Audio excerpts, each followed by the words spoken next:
Ram classes bye तृप्ता शर्मा। आज मैं आपको करवाने जा रही हूँ 9th क्लास का चैप्टर 6 लाइंस एंड एंगल्स।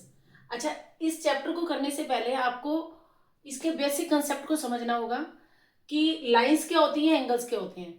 तो आप सबसे पहले लाइंस देखें। लाइन क्या होती है? लाइन वो होती है जिसकी ये लाइन है, इसको हम राइट से भी एक्सटेंड कर सकते हैं और लेफ्ट से भी एक्सटेंड कर सकते हैं। हम इसको दोनों तरफ से बढ़ा सकते हैं। तो लाइन जो है वो एक ब्रेथलेस लेंथ होती है। कहने का मतलब लाइन की लेंथ तो होती है लेकिन ब्रेथ नहीं होती। ब्रेथलेस लेंथ होती है। लेंथ तो होती है लेकिन ब्रेथ नहीं होती। तो लाइन को हम राइट से भी बढ़ा सकते हैं और लेफ्ट से भी बढ़ा सकते हैं। अच्छा, सेकंड है आपका इंटरसेक्टिंग लाइंस। इंटरसेक्टिंग लाइंस वो होती हैं जो आपस में एक दूसरे को काटती हैं। इंटरसेक्टिंग लाइंस, एक लाइन मान लो ए भी एक लाइन है, यहां भी ए भी लिख लें। ये सेकंड लाइन है आपकी सी डी। इंटरसेक्टिंग लाइंस वो होती हैं जो एक दूसरे को काटती हैं एक पॉइंट पे। जैसे एक पॉइंट ओ पे काट रही है, एक पॉइंट ओ है, ओ पे दो लाइनें आपस में एक दूसरे को काट रही है, इसको कहते हैं इंटरसेक्टिंग लाइंस। और लेंथ लाइन जो होती है उसकी वो उसमें ब्रेथ नहीं होती। ब्रेथ मतलब चौड़ाई नहीं होती, लाइन की चौड़ाई नहीं होती, ओनली लेंथ होती है। और इंटरसेक्टिंग लाइंस आपस में काटती हैं एक दूसरे को। थर्ड वन है आपका पैरेलल लाइंस। पैरेलल लाइंस वो होती हैं जो सेम गैप की होती हैं, जिनमें सेम गैप होता है। एक लाइन मान लो ए बी है, second one line C D है, सी और डी। पैरेलल लाइंस वो होती हैं जो इंटरसेक्टिंग नहीं होती, नॉट इंटरसेक्टिंग लाइन, जो एक दूसरे को काटती नहीं है और सेम गैप पे होती हैं।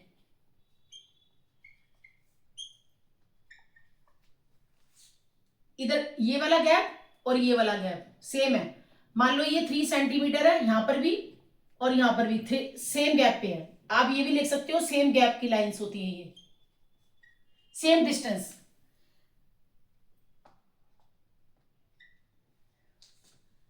ए बी और सी डी ये दोनों पैरेलल लाइंस हैं। और पैरेलल लाइंस वो होती हैं जिनमें सेम गैप होता है। यानी अगर यहां शुरू में 3 सेंटीमीटर का गैप है तो यहां पर भी 3 सेंटीमीटर का गैप होगा। पूरे सेम गैप की लाइंस होती हैं। और या यूं कह लो कि पैरेलल लाइंस वो होती हैं जो एक दूसरे को काटती नहीं है, इंटरसेक्टिंग नहीं होती हैं। और पैरेलल का साइन होता है ऐसा, A B parallel C D, ये पैरेलल का साइन है, A B parallel C D.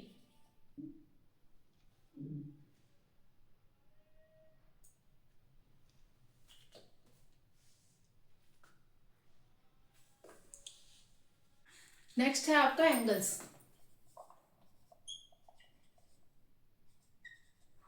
Angles क्या होते हैं कि एक एक पॉइंट है, सिंगल पॉइंट, या यूं कह लो वन वर्टेक्स से गुजरने वाली दो रेज हों। ये एक सिंगल पॉइंट है, उससे होने वाली दो रेज हैं, एक ये रे है और एक ये रे है। जैसे कि मैंने लास्ट में आपको बताया था, रे क्या होती है? जिसको हम एक तरफ से बढ़ा सकते हैं। ये रे है, रे का एक एंड पॉइंट होता है और रे को हम एक तरफ से बढ़ा सकते हैं और इस पॉइंट से नहीं बढ़ाएंगे, ये एंड पॉइंट है रे का। और लाइन वो होती है जिसको हम दोनों तरफ से बढ़ा सकते हैं। और जो लाइन सेगमेंट होता है उसकी एक पर्टिकुलर लेंथ होती है। जैसे मान लो 2 सेंटीमीटर है तो ये लाइन सेगमेंट है।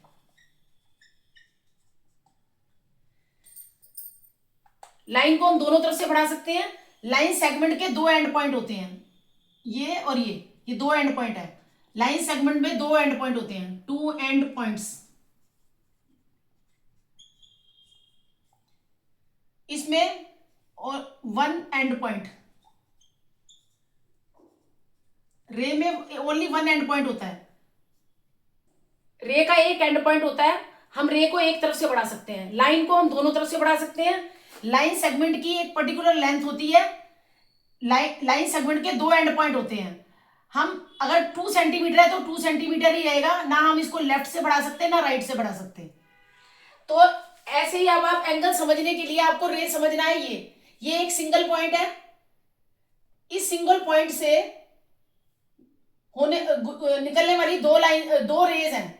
एक रे, ये मान लो ये ए है, ये बी है और ये सी है, तो ये एंगल बन गया क्योंकि इसका कॉमन वर्टेक्स है।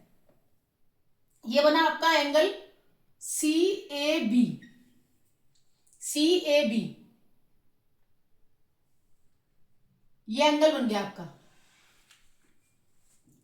तो इसका कॉमन वर्टेक्स क्या है? इसका कॉमन वर्टेक्स है ए, क्योंकि ए से ही ए बी और ए सी बन रहा है।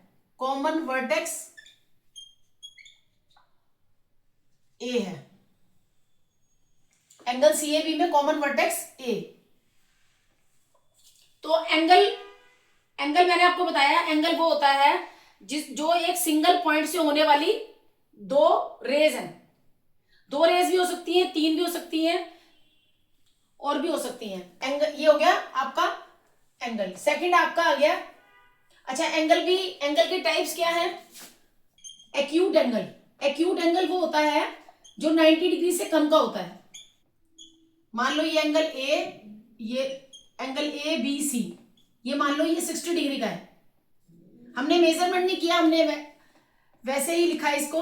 तो angle A B C, angle का साइन ऐसा होता है, angle A B C 60 degree है।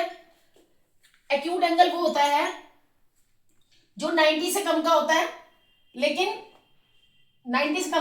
0 से बड़ा होता है। Acute angle less than 90,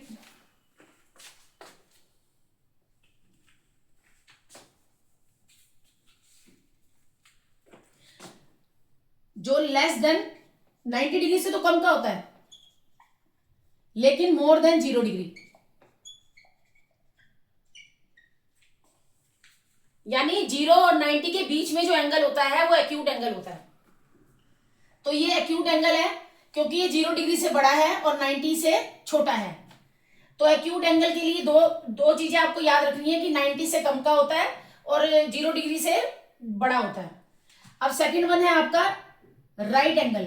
right angle वो होता है जो 90 डिग्री का होता है। जैसे एंगल का साइन ये रहा, angle A B C is equal to 90 degree. Right angle 90 degree का होता है। Right angle equal to 90 degree. इस एरो का मतलब होता है बढ़ाना। यहां दो तरफ एरो है, दोनों तरफ से बढ़ सकता है। यहां सिंगल एरो है, सिंगल तरफ से बढ़ सकता है। और इस एंड पॉइंट का मतलब है कि ना तो हम इसको लेफ्ट से बढ़ा सकते हैं ना राइट से बढ़ा सकते हैं। तो लाइन सेगमेंट के दो एंड पॉइंट्स होते हैं। और इसके लिए आपको एंगल, ये एंगल्स हो गए आपका एक्यूट एंगल, राइट एंगल। अब मैं आपको करवाऊंगी ऑब्ट्यूज एंगल। अब मैं आपको करवा रही हूं third, obtuse angle. Obtuse angle वो होता है जो 90 से बड़ा होता है लेकिन 180 से छोटा होता है। मान लो ये 120 डिग्री का है। तो एंगल ए बी सी, इसमें एंगल ए बी सी कितने डिग्री का है? ए बी सी।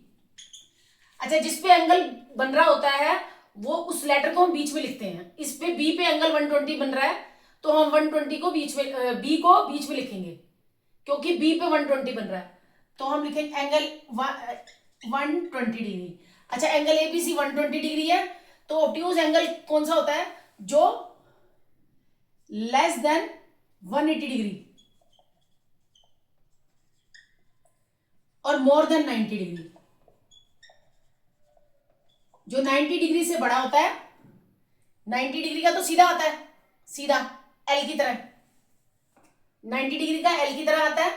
तो आप जैसे ये देख रहे हैं इसमें गैप ज्यादा है, 90 डिग्री का ऐसे हुआ एल शेप में, अब ये एल से ज्यादा इसमें स्पेस है, देखने से लग रहा है कि इसमें एल से ज्यादा स्पेस है। तो ये 90 से बड़ा है और 180 से छोटा है, तो ये ऑब्ट्यूज एंगल है। अब फोर्थ करेंगे स्ट्रेट एंगल। स्ट्रेट एंगल वो होता है जो 180 डिग्री का होता है, यानी दो 90 इकट्ठे हो गए ना, एक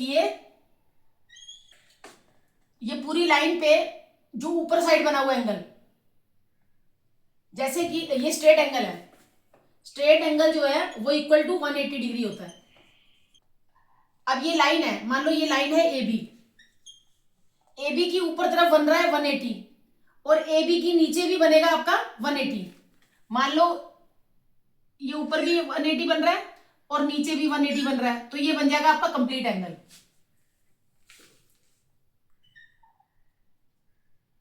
ये 180 ऊपर हो गया, आधा गोला ऊपर आ गया और आधा गोला नीचे, तो ये स्ट्रेट एंगल वो सॉरी कंप्लीट एंगल बन जाएगा ये। अब फोर्थ फिफ्थ करवाऊंगी मैं आपको complete angle. Complete angle 360 degree का होता है। जैसे ये लाइन है ए बी के ऊपर साइड जो बन रहा है वो 180 का बन रहा है। अगर हम ए बी के नीचे साइड भी देखें तो 180 का पूरा 180 ऊपर हो गया, 180 नीचे हो गया, तो ये हो गया आपका कंप्लीट एंगल। कंप्लीट एंगल कितने डिग्री का होता है? 360 का। जैसे कि मान लो ये लाइन है, आप ए बी ये लाइन ले लो, तो ये 180 का ऊपर हो गया और 180 का नीचे हो गया, तो 180 प्लस 180 कितना हुआ? 360। ये हुआ आपका कंप्लीट एंगल। रिफ्लेक्स एंगल अभी मैंने आपको करवाना है ये, लेकिन ये आप देख लें, रिफ्लेक्स एंगल अभी स्किप हो गया जल्दबाजी में, अब मैं आपको रिफ्लेक्स एंगल भी करवाऊंगी।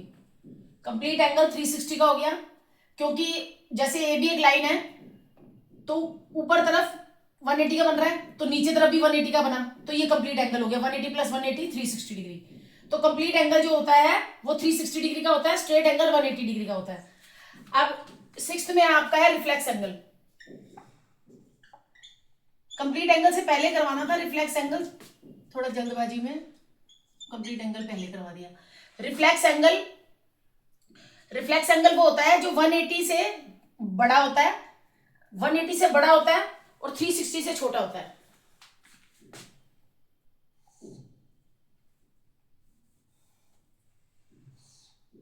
जैसे कि मान लो ये क्या, ये एंगल है, मान लो ये 40 डिग्री का एंगल है। अब आपको रिफ्लेक्स जानना है, इसका रिफ्लेक्स एंगल जानना है।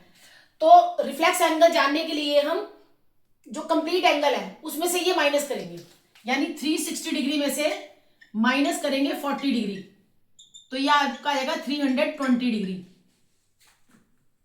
40 नहीं, आप थोड़ा बड़ा लेंगे, थोड़ा बड़ा लग रहा है।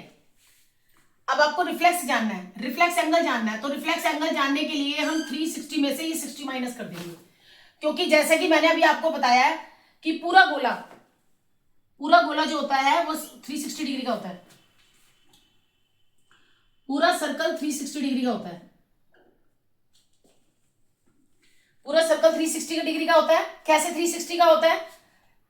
ये वाला जो पार्ट है 1/4 पार्ट वो जो होता है 90 का होता है, ये 90, ये 90,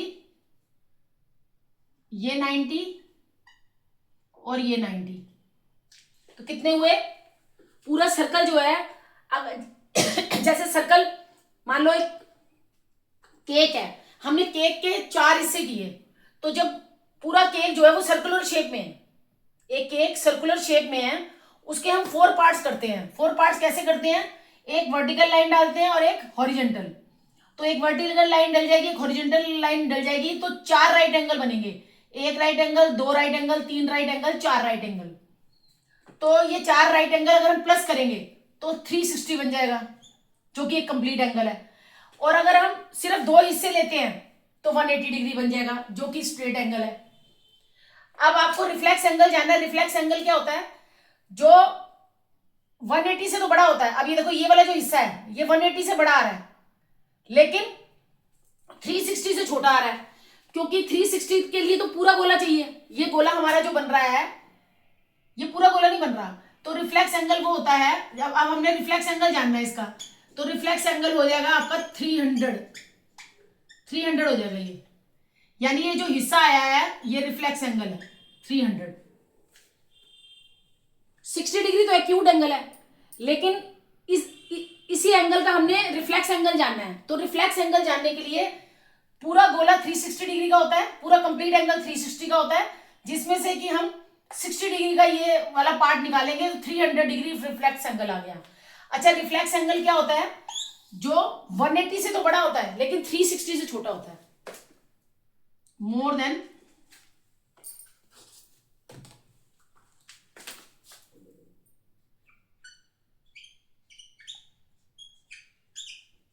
more than 180 degree but less than 360 degree।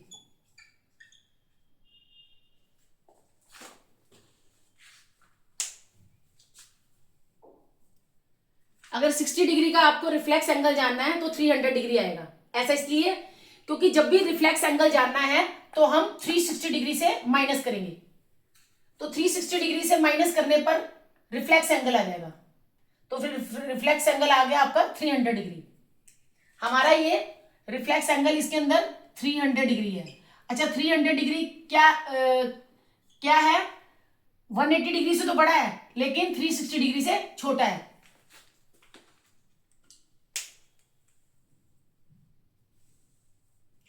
Straight angle कब बनता है? जब दो 90 को प्लस कर देते हैं, 90 90 180, दो 90 को प्लस करो या 445 को प्लस करो, कहने का मतलब स्ट्रेट एंगल 180 डिग्री का होता है। इसमें दो 90 भी हो सकते हैं, चार एंगल 45 वाले भी हो सकते हैं। कंप्लीट एंगल 360 डिग्री का होता है। क्यों? ऐसा इसलिए क्योंकि 180 ऊपर 180 नीचे, तो ये पूरा देखो आप सर्कल बन गया। पूरा सर्कल जो है वो 360 डिग्री का होता है। ये पूरा सर्कल है, ये 360 डिग्री का है। सर्कल के अगर चार पार्ट करें तो 90 90 90 90 आएगा, जो कि प्लस करके 360 आएगा। और रिफ्लेक्स एंगल मैंने आपको बता दिया, जो 180 से तो बड़ा होता है लेकिन 360 से छोटा होता है। हम जब भी रिफ्लेक्स एंगल क्वेश्चन में आएगा कि रिफ्लेक्स एंगल मालूम करो, तो हमने 360 से माइनस करना है जो एंगल दे रखा है उसको। हमें एंगल यहां 60 डिग्री दे रखा है, तो हमने रिफ्लेक्स एंगल जानना है। रिफ्लेक्स एंगल जानने के लिए हम 360 में से माइनस करेंगे इस 60 को, तो हमारा आ गया 300, जो कि 360 से तो छोटा है लेकिन 180 से बड़ा है। अब मैं आपको करवा रही हूं पेयर ऑफ एंगल्स। पेयर माने जोड़ा, जैसे कि पेयर मतलब जोड़ा होता है, जैसे कि कंप्लीमेंट्री एंगल।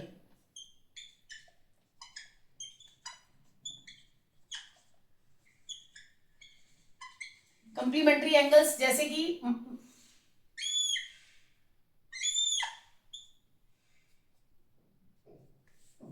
इसमें आप ये देखें कि दो एंगल है, इन दोनों एंगल को प्लस करके 180 आएगा जो कि कंप्लीमेंट्री, सॉरी, इन दोनों एंगल को प्लस करके 90 डिग्री आएगा जो कि कॉम्प्लीमेंट्री एंगल है। इसमें दो एंगल है, मान लो इसको x मान लो और इसको y मान लो।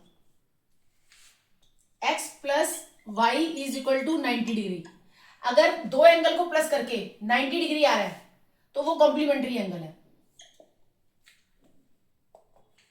इसमें दो एंगल बन रहे हैं, मान लो ये x है, x कितना है 25 प्लस y कितना है 65, तो 25 और 65 प्लस हुआ तो आ गया आपका 90 डिग्री। जब दो एंगल को प्लस करके 90 डिग्री आता है तो ये कॉम्प्लीमेंट्री एंगल है, कॉम्प्लीमेंट्री एंगल्स है। अच्छा, पेपर में क्वेश्चन ऐसे भी आ सकता है कि मान लो आपको एक एंगल दिया हुआ है,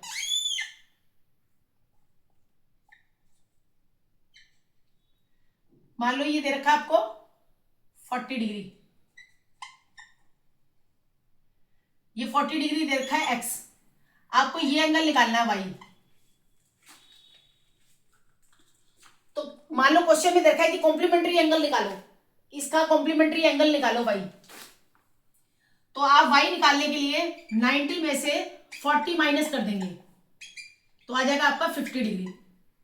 वाई की वैल्यू आपकी 50 डिग्री आ गई। तो यह आपका आ गया कॉम्प्लीमेंट्री एंगल। जब भी कॉम्प्लीमेंट्री एंगल मालूम करना है तो आपको 90 में से माइनस करना है। अगर मान लो x 40 डिग्री दे रखा है और आपको y की वैल्यू निकालनी है, तो y की वैल्यू निकालने के लिए 90 में से 40 डिग्री माइनस करेंगे। ऐसा इसलिए क्योंकि कॉम्प्लीमेंट्री एंगल तब आते हैं जब दो एंगल को प्लस करके 90 डिग्री आता है। नेक्स्ट देखें सप्लीमेंट्री एंगल।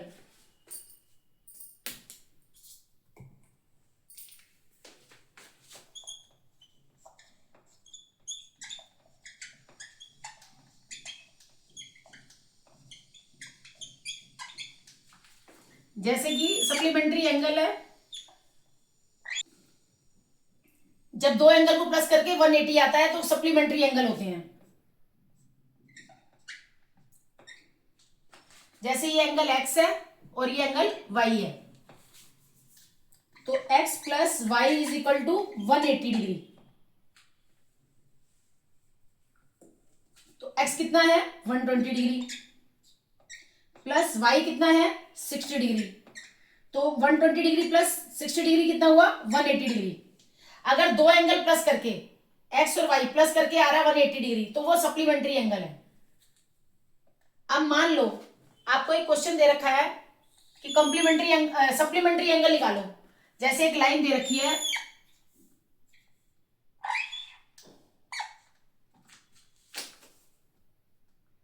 मान लो ये एंगल दे रखा है 130। मान लो एक ये लाइन दे रखी है, इसका 130 डिग्री दे रखा है। आपको y की वैल्यू निकालनी है, यानी सप्लीमेंट्री एंगल निकालना है। तो हम क्या करेंगे, y निकालने के लिए 180 में से 180 माइनस कर देंगे। आपको इसमें y निकालना है। अच्छा, कंप्लीमेंट्री एंगल निकालना है। सॉरी सप्लीमेंट्री एंगल के लिए 180 में से माइनस करेंगे। तो 180 माइनस 130, तो y की वैल्यू आपकी आ गई 50। ये सप्लीमेंट्री एंगल है। पेयर का मतलब जोड़ा होता है। पेयर का मतलब जोड़ा। जब दो एंगल को प्लस करके 90 डिग्री आएगा तो कंप्लीमेंट्री एंगल, और दो एंगल को प्लस करके 180 आएगा तो सप्लीमेंट्री एंगल।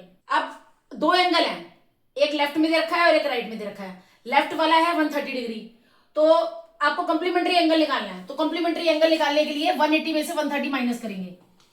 जैसा कि मैंने आपको बताया, सप्लीमेंट्री एंगल के लिए दो एंगल को प्लस करके 180 आएगा तो सप्लीमेंट्री एंगल है, और दो एंगल को प्लस करके आएगा तो 90 कंप्लीमेंट्री एंगल है। पेयर का मतलब जोड़ा। दो एंगल प्लस करके 90 डिग्री आ रहा है तो कंप्लीमेंट्री एंगल, और दो एंगल प्लस करके 180 डिग्री आ रहा है तो सप्लीमेंट्री एंगल। सप्लीमेंट्री एंगल के लिए हम 180 में से माइनस करेंगे और कॉम्प्लीमेंट्री एंगल के लिए 90 में से माइनस करेंगे। ये हमने निकाला है कॉम्प्लीमेंट्री एंगल। कॉम्प्लीमेंट्री एंगल निकाला है तो 90 में से माइनस, सप्लीमेंट्री एंगल निकाला है तो 180 में से माइनस। अब मैं आपको करवाने जा रही हूँ एडजेसेंट एंगल। एडजेसेंट एंगल्स वो होते हैं जिनकी एक कॉमन आर्म्स होती है। एडजेसेंट एंगल्स वो होते हैं जिनकी एक कॉमन आर्म होती है। जैसे कि ये एंगल, ये ए, ये बी, ये सी और ये डी, इसमें दो एंगल बन रहे हैं। मान लो ये है 45 डिग्री का और ये है 30 डिग्री का। तो एडजेसेंट एंगल, इसमें एडजेसेंट एंगल वो होते हैं जिनकी कॉमन आर्म बीडी जो है वो कॉमन आर्म है। बीडी जो है वो दोनों में आ रहा है, कॉमन आर्म्स है जिसमें बीडी जो है कॉमन आर्म है। जैसे एंगल ए बी डी, दो एंगल बने, एंगल ए बी डी और एंगल सी बी डी। इसमें कॉमन आर्म जो है वो बीडी है, बीडी कॉमन आर्म है। और जो अनकॉमन आर्म्स है, अनकॉमन आर्म्स कौन सी है इसमें, ए बी और बी सी। ये अनकॉमन आर्म है, अनकॉमन। वो डिफरेंट साइड पे होनी चाहिए।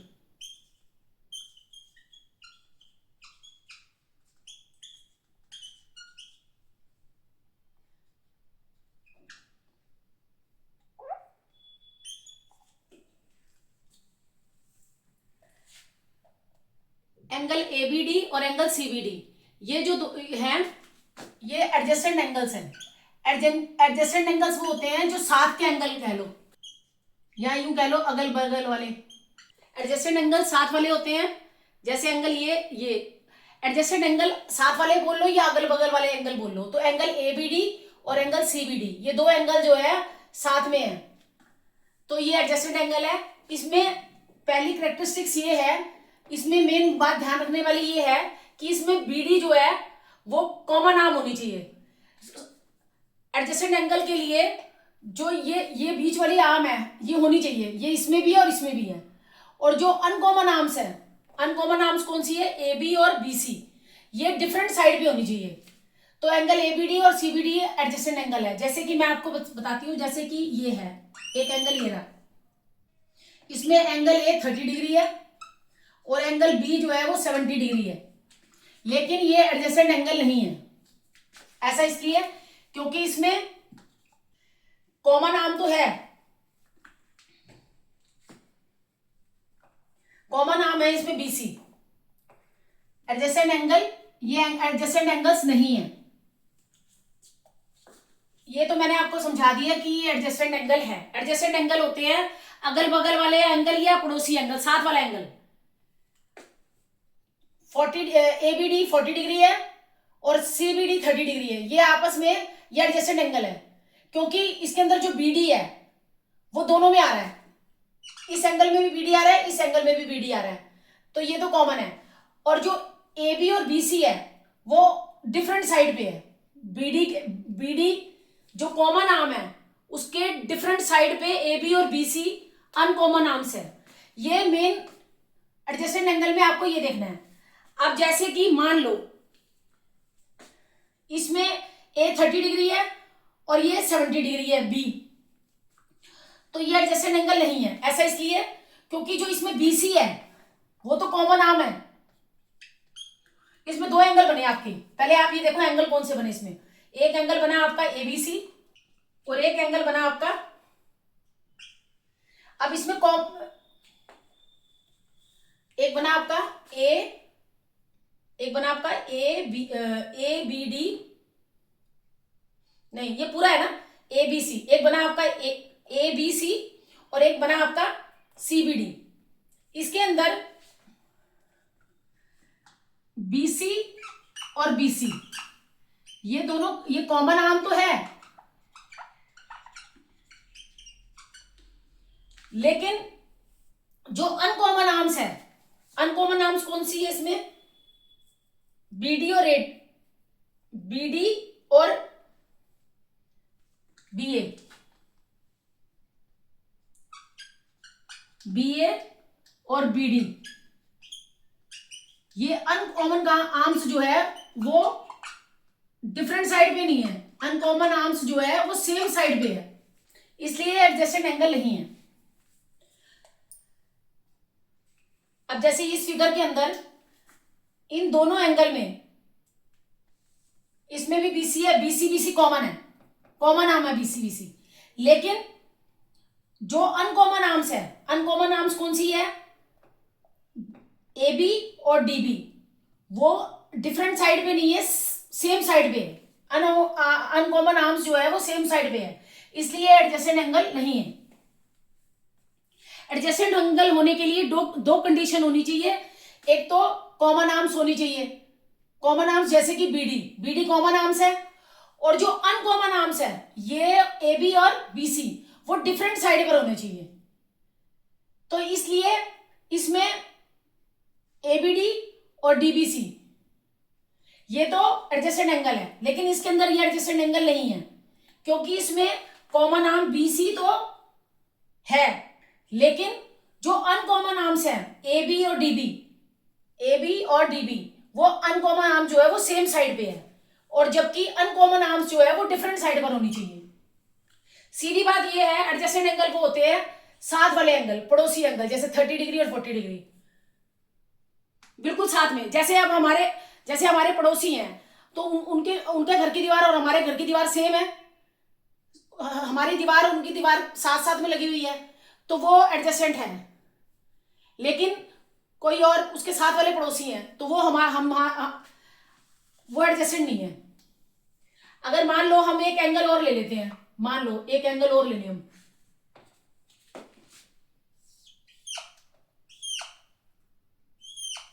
ये तो ये मान लो 20 डिग्री है और ये 10 डिग्री है, तो 20 और 10 तो एडजेसेंट एंगल है। ऐसा इसलिए क्योंकि ये कॉमन कॉमन आर्म है इन दोनों की, 20 और 10 तो एडजेसेंट एंगल है। ऐसे ही अब 10 के साथ हम 30 डिग्री एंगल ले लें, तो 20 और 10 ये एडजेसेंट एंगल है। लेकिन 20 के साथ अगर हम 30 सोचे कि 20 के साथ जो 20 और 30 है वो एडजेसेंट एंगल है, वो नहीं है क्योंकि उनमें कॉमन आर्म्स नहीं है। कॉमन आर्म्स कौन सी है? कॉमन आर्म्स जिनकी होती है वो एडजेसेंट एंगल होते हैं। जैसे 20 डिग्री और 10 डिग्री ये एडजेसेंट एंगल है, 10 डिग्री और 30 डिग्री ये एडजेसेंट एंगल है। लेकिन 30 डिग्री और 20 डिग्री वो एडजेसेंट एंगल नहीं है क्योंकि उनकी कॉमन आर्म्स नहीं। एडजेसेंट एंगल होने के लिए एक आर्म का कॉमन होना जरूरी है। जैसे आप यहां लिख लें 20 डिग्री और 10 डिग्री जो है वो एडजेसेंट एंगल है, 20 डिग्री और 30 डिग्री नॉट एडजेसेंट। ऐसा इसलिए क्योंकि उनकी कॉमन आर्म नहीं है। 20 डिग्री और 10 डिग्री एडजेसेंट है, लेकिन 20 डिग्री और 30 डिग्री एडजेसेंट नहीं है क्योंकि कॉमन आर्म नहीं है। ऐसे ही 10 डिग्री और 30 डिग्री वो भी एडजेसेंट है।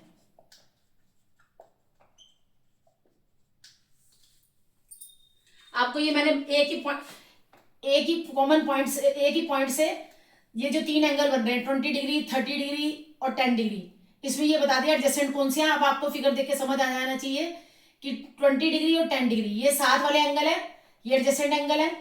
लेकिन 20 डिग्री और ये जो ऊपर 30 डिग्री है, ये 30 डिग्री है, ये एडजेसेंट नहीं है।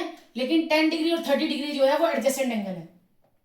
अब मैं आपको करवा रही हूँ linear pair of angles. Linear pairs of angles वो होते हैं जिन एडजेसेंट एंगल का सम, एडजेसेंट एंगल मैंने अभी आपको बताया एडजेसेंट एंगल कौन से होते हैं, the sum of adjacent angles, the sum of adjacent angle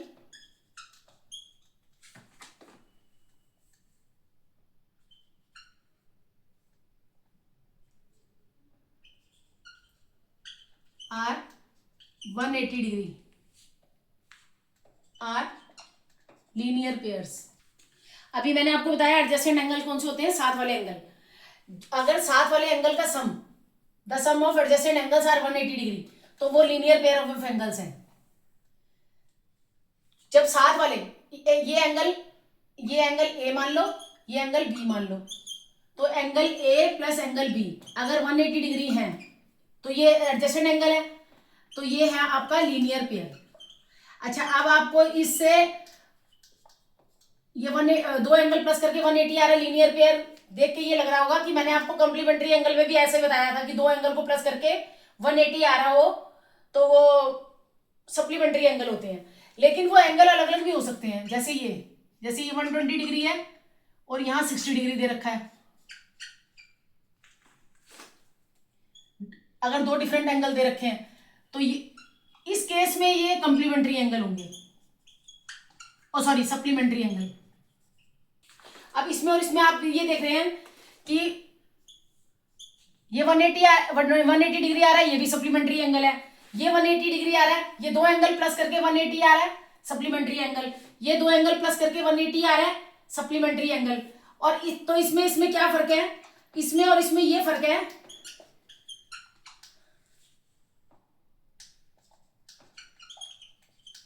कि ये अलग अलग दे रखे हैं और ये साथ में दे रखे हैं, ये एडजेसेंट है, ये अलग अलग दे रखे हैं। इसमें भी दो एंगल प्लस करके 180, इसमें भी दो एंगल प्लस करके 180। इसमें और इसमें ये फर्क है कि ये एक 120 और 60 डिग्री ये अलग अलग दे रखे हैं और ये एडजेसेंट दे रखे हैं। जैसा कि मैंने आपको बताया था एडजेसेंट एंगल्स कौन से होते हैं, साथ वाले एंगल। जब साथ वाले एंगल को प्लस करके 180 आ रहा है तो लीनियर पेयर है। और पीछे लास्ट क्लास में मैंने आपको बताया था कि सप्लीमेंट्री एंगल कौन से होते हैं, जब दो एंगल को प्लस करके 180 आना चाहिए, वो 120 और 60 अलग अलग दे रखे हो तो भी। अच्छा, इसको हम लीनियर पेयर भी बोल सकते हैं और इसको हम सप्लीमेंट्री एंगल भी बोल सकते हैं, कुछ भी लिख लें आप। ये लीनियर पेयर सप्लीमेंट्री एंगल्स की कैटेगरी में भी आता है। ये लीनियर पेयर भी हो सकता है और सप्लीमेंट्री भी हो सकता है, लेकिन ये सप्लीमेंट्री तो हो सकता है, लेकिन ये लीनियर पेयर नहीं हो सकता। लीनियर पेयर ये नहीं हो सकता। ऐसा इसलिए क्योंकि ये एडजेसेंट एंगल नहीं है, ये अलग अलग एंगल है, अलग अलग एंगल दे रखे हैं। लीनियर पेयर में आपको खास तौर से ये बात याद रखनी है कि एडजेसेंट एंगल होने चाहिए। वो एडजेसेंट मतलब साथ वाले, उसके पड़ोसी या उसके साथ वाले या अगल बगल, आप जो भी कहना चाहो कह लो, साथ वाले एंगल। साथ वाले एंगल का सम अगर 180 आ रहा है तो वो लीनियर पेयर भी है और उसको हम सप्लीमेंट्री एंगल भी कह सकते हैं, लेकिन वैसे मोस्टली हम लीनियर पेयर ही लिखते हैं उसको। लेकिन लीनियर पेयर को हम सप्लीमेंट्री एंगल भी कह सकते हैं, लेकिन सप्लीमेंट्री एंगल को हम लीनियर पेयर नहीं कह सकते, क्योंकि ये कॉमन नाम नहीं है इनकी, ये अलग अलग एंगल है। ये एडजेसेंट एंगल नहीं है क्योंकि इसमें एडजेसेंट एंगल नहीं है। यहां आप लिख लें ये लीनियर पेयर नहीं है क्योंकि इसमें एडजेसेंट एंगल्स नहीं है। लीनियर पेयर नहीं है और ये एडजेसेंट एंगल्स नहीं है, ये ओनली सप्लीमेंट्री एंगल है। स्ट्रेट लाइन प्रॉपर्टी क्या कहती है हमारी, कि जैसे एक ही लाइन पे एक पॉइंट से 3 एंगल बन रहे हैं या 4 बन रहे हैं। ये एक लाइन है ए बी, इस पे एक एंगल बन रहा है आपका एक्स, ये बन रहा है आपका वाई, ये आपका बन रहा है जेड, ये बन रहा है आपका सी, और ये एंगल बन रहा है आपका डी। तो एक लाइन पे बनने वाले कितने एंगल हैं, angle X, angle Y plus angle Z plus angle C plus angle D, इनका सम ये 180 डिग्री होगा। ये सब मिला के 180 डिग्री होगा, क्योंकि एक ही लाइन पर बनने वाले इसमें कितने एंगल आ रहे हैं, 1 2 3 4 5, 5 हो 6 हो 10 हो, कितने भी एंगल, एक ही लाइन पे कितने भी एंगल बन रहे हो उनका सम 180 डिग्री आएगा। इसको कहते हैं हम स्ट्रेट लाइन प्रॉपर्टी। नेक्स्ट है हमारा, जैसे एक पॉइंट है, एक पॉइंट से होने वाला आप जितने भी एंगल ले लो,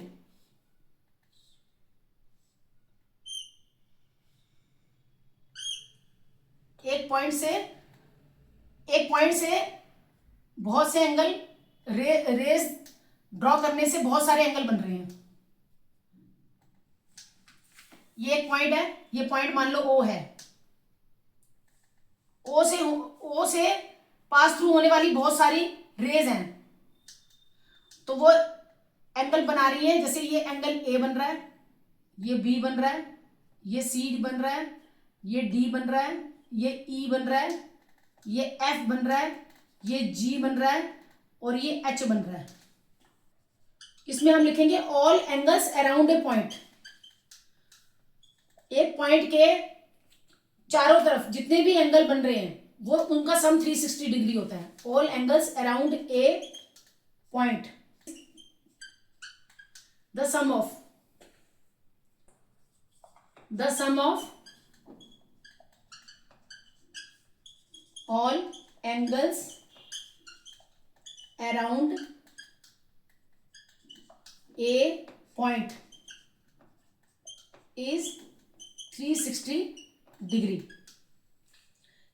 एक पॉइंट ओ ले लिया, ओ से ओ के अराउंड जितने भी एंगल हैं, कितने एंगल बन रहे हैं, angle A B C D E F G H तक बन रहे हैं एंगल। एक point O is a point, मान लो एक पॉइंट ओ है, ओ के अराउंड जितने भी एंगल्स हैं उनका एंगल का सम जो है वो 360 डिग्री है, 360 डिग्री होता है। ओ इज ए पॉइंट, तो इन सारे एंगल का सम 180 डिग्री है। सेम यही रीजन लिखना है आपको, because the sum of all angles around a point is 360। Because all angles, ये बिकॉज का साइन है, दो दो डॉट ऊपर और एक नीचे, और देयरफॉर का साइन में एक डॉट ऊपर आती है, दो नीचे आती है, ये देयरफॉर का साइन है। और जब दो डॉट ऊपर आती है एक नीचे आती है तो उसको वो साइन होता है बिकॉज का, ये बिकॉज का साइन है। All angles around a point, दो डॉट ऊपर और एक डॉट नीचे, ये बिकॉज का sign. A B C D, O K point, ए से लेकर जी तक एंगल बन रहे हैं, A B C D E F G H, इनका सम 360 डिग्री होगा और इनका सम 180 होगा, क्योंकि एक ही लाइन पर जितने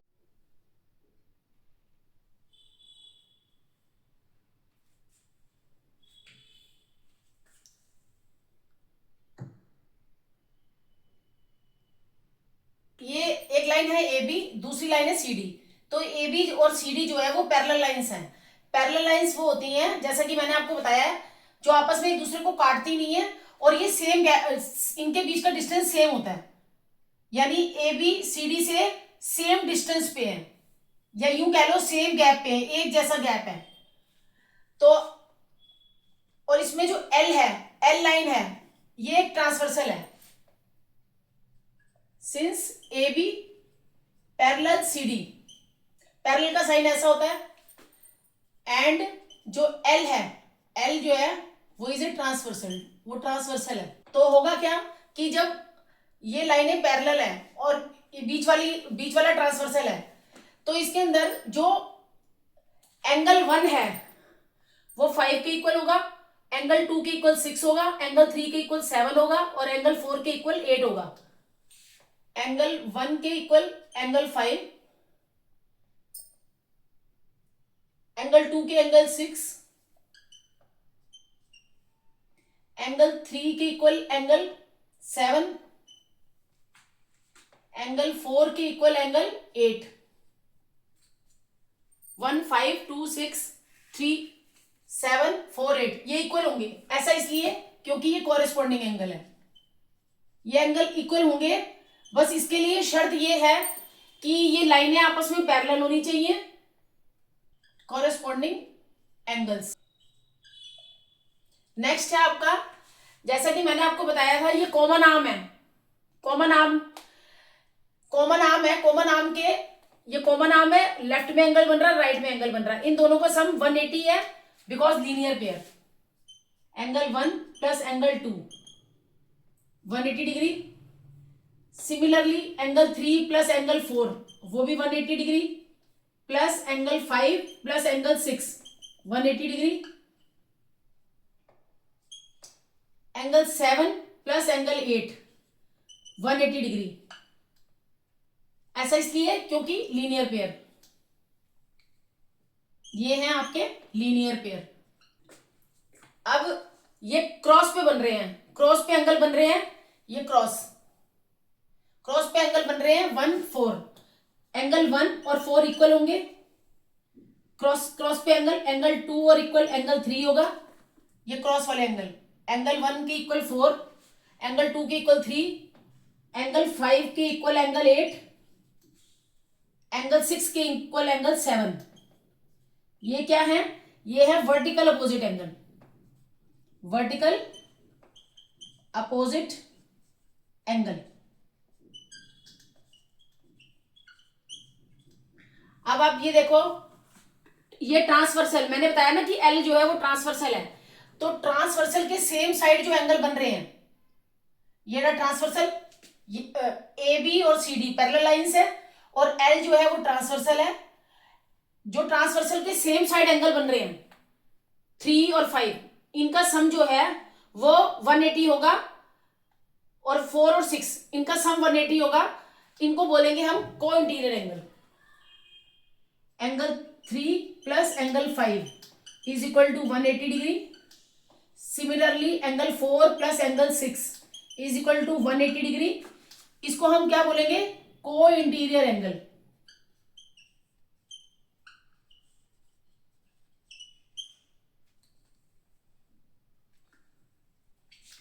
जब ट्रांसवर्सल के सेम साइड पर, ये एल जो है वो ट्रांसवर्सल है, सेम साइड का मतलब लेफ्ट में एंगल 3 और 5 इनका सम 180, राइट में 4 और 6 इनका सम 180 को इंटीरियर एंगल। अच्छा एक चीज और ध्यान देंगे कि अब ना इसमें देखें ये जेड बन रहा है, आप ये देखो जेड बन रहा है, एक मिनट, ये इसमें ऐसे जेड बन रहा है, ये सीधा जेड बन रहा है और यहां ये उल्टा जेड बन रहा है। जब भी सीधे जेड और उल्टे जेड पर एंगल बनते हैं उसको अल्टरनेट एंगल कहते हैं। ये देखो ये सीधा जेड बन रहा है और यहां ये उल्टा जेड बन रहा है, तो इसको हम लिखेंगे, सीधे जेड पर बन रहे हैं 3 और 6, एंगल 3 और 6, ये देखो ये जेड बन रहा है, इक्वल होंगे, ये सीधा जेड बन रहा है, सीधे जेड पर जैसे ये देखो ये सीधा जेड है, ये एंगल सीधे जेड पे एंगल ये 3 और 6 है, ऐसे ही सिमिलरली उल्टे जेड पे एंगल बन रहा है आपका 4 और 5। सीधा जेड और उल्टे जेड पर जो एंगल बन रहे हैं वो इक्वल होंगे 3 और 6, ये इसमें ये सीधा जेड बन रहा है और ये बन रहा है उल्टा जेड, तो एंगल 3 और 6 इक्वल है और एंगल 4 और 5 इक्वल है। ये है हमारे alternate angle, alternate interior angle.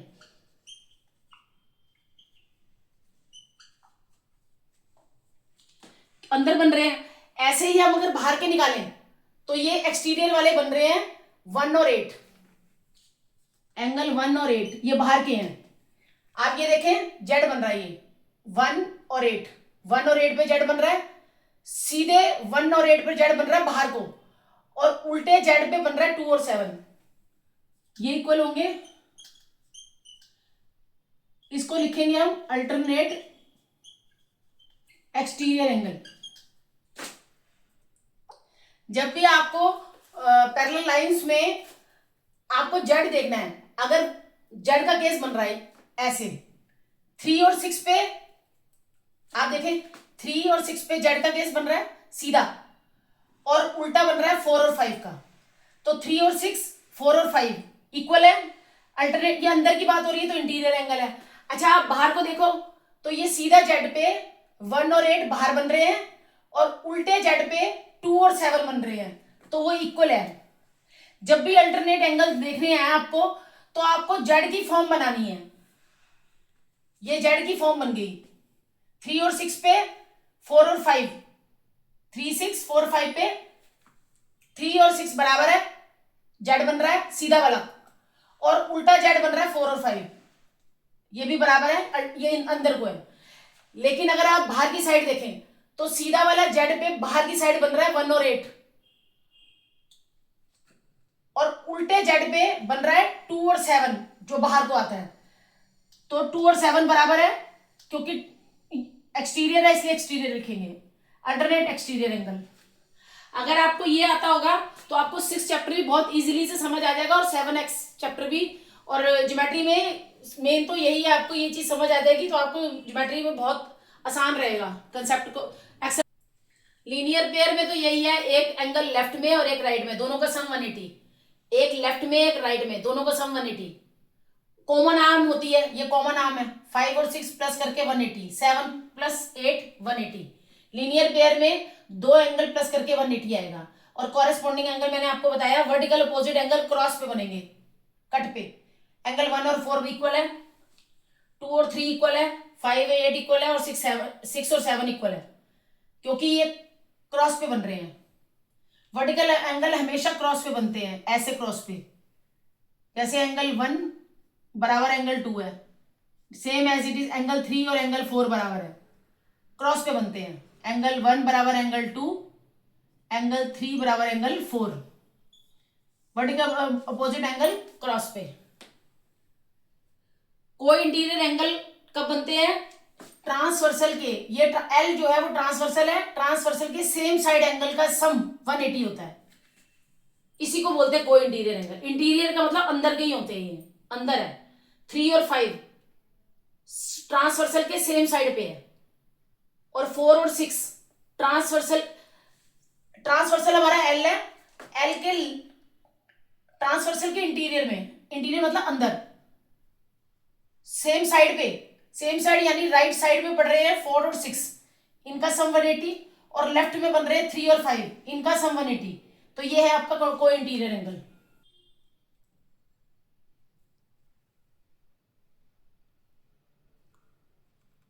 Exercise 6.1 का फर्स्ट क्वेश्चन में क्या है, कह रहे हैं कि A B and C D intersect at ओ।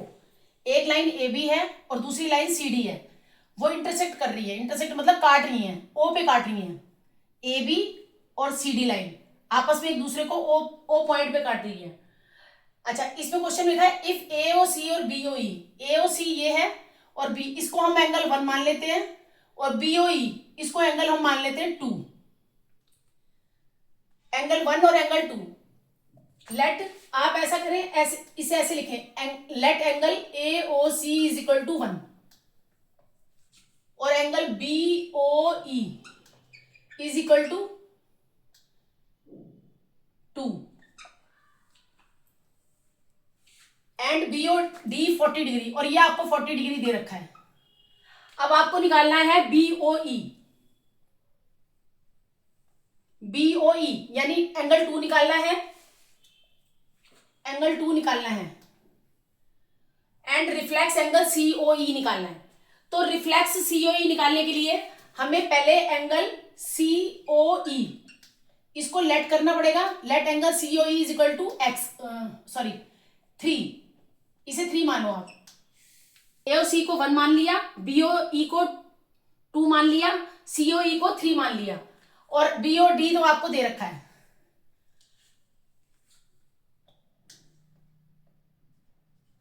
अब हमें बी ओ ई भी निकालना है जो कि 2 है, और सी ओ ई भी निकालना है जो कि 3 है। तो पहले आप क्या करेंगे, आप ये देखेंगे कि आपको दे क्या रखा है। आपको एंगल बी ओ डी दे रखा 40 डिग्री, तो आप लिखेंगे since angle B O D, अब आप ये देखो क्रॉस पे बन रहे हैं, ये एंगल बी ओ डी बराबर एंगल 1, ये 1 के बराबर है। एंगल नहीं लिखे आप, एंगल तो यहां लिख दिया, 1 के बराबर है। ये बी ओ डी जो है वो 1 के इक्वल है। क्यों इक्वल है? क्योंकि ये क्रॉस पे बन रहे हैं, ये वाला एंगल क्रॉस पे बन रहा है, ये और ये। यहां लिखेंगे आप बिकॉज का साइन मैंने बताया था, दो डॉट ऊपर एक नीचे, because vertical opposite angle.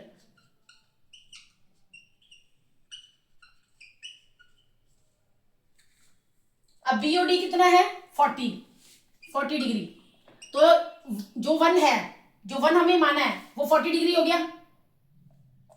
Next आप इसे एंगल लिखो, नहीं तो कंफ्यूजन हो जाएगा। यहाँ पे एंगल 1 जो है वो 40 डिग्री हो गया। यहां पर भी आप एंगल का साइन डाल दो, सब में एंगल 1। अच्छा, एंगल 1 जो हो गया आपका 40 डिग्री हो गया। अब आप क्वेश्चन में देखो, क्वेश्चन में लिखा है एंगल एओसी और बीओई 70 डिग्री है। एओसी क्या माना है आपने 1 और बीओई को क्या माना है 2, तो angle 1 plus angle 2 is equal to 70 degree दे रखा है आपको। तो एंगल 1 आपका आ गया 40, तो आपने 40 डिग्री की वैल्यू लिख देनी है, 1 के नीचे 40 degree plus angle 2 is equal to 70 degree, तो angle 2 is equal to 70 minus 40, तो angle 2 is equal to 30 degree. Angle 2 जो आया ये आपका 30 डिग्री आ गया। बीओडी और बीओडी और एंगल 1 वो क्रॉस पे बन रहे हैं, तो ये वर्टिकल अपोजिट एंगल हो गया। एंगल 1 प्लस एंगल 2 आपको दे रखा है, ये गिवन है, ये क्वेश्चन में गिवन लिखा हुआ है, गिवन है। अब हमने इसकी यहां पर वैल्यू पुट कर देनी है, put value of angle 1। Angle 1 plus angle 2 70 degree हमें दे रखा है। एंगल 1 की वैल्यू आई है 40 डिग्री, तो हमने एंगल 1 की जगह 40 लिख दिया, और एंगल 2 आ गया आपका 30 डिग्री। अब आप ये देखें कि अब आप इसको अगला देखें, बीओई निकल गया। बीओई किसे माना था? एंगल 2 को, तो एंगल 2 जो था वो 30 डिग्री है, तो यहां पर एंगल 2 की जगह लिखेंगे आप BOE is equal to 30 degree. यहां तक हो गया, हमारा एक पार्ट तो निकल गया। अब सेकंड में आप यहां लिखें since A B is a straight line, जो ए बी एक स्ट्रेट लाइन है, देयरफॉर का जो साइन होता है, एक डॉट ऊपर होती है, दो नीचे होती है, therefore angle 1 plus angle 2 plus angle 3 is equal to 180 degree.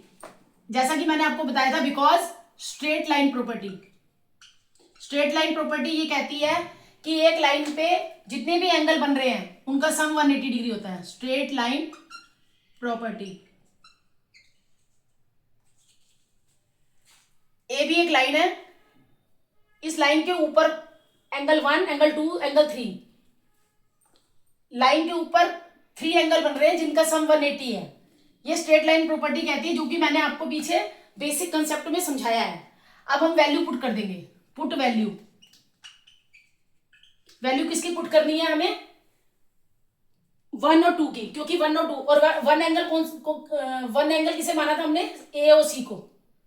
तो यहां पर लिख दें आप angle A O C 40 degree. Angle 1 माना था ना ए ओ सी को, तो एंगल 1 में आएगा आपका 40 डिग्री, प्लस एंगल 2 में आएगा आपका 30 डिग्री, प्लस एंगल 3 हमें फाइंड आउट करना है। तो ये हो गया 40 और 30 70 degree, plus angle 3 is equal to 180 degree. तो ये हो गया आपका 180 माइनस प्लस का 70 वहां जाके माइनस का 70, ये हो गया आपका angle 3 is equal to 110 degree. ये हो गया आपका एंगल 3। एंगल 3 किसे माना था आपने? सीओई को। देयरफॉर एंगल सीओई ये आपका आ गया 110 डिग्री। लेकिन क्वेश्चन में हमें रिफ्लेक्स सीओई पूछा है। जैसे कि पीछे मैंने बेसिक कंसेप्ट में समझाया था, जब रिफ्लेक्स पूछते हैं तो हम 360 में से माइनस करते हैं। अब हमें निकालना है यहां पर रिफ्लेक्स एंगल सीओई।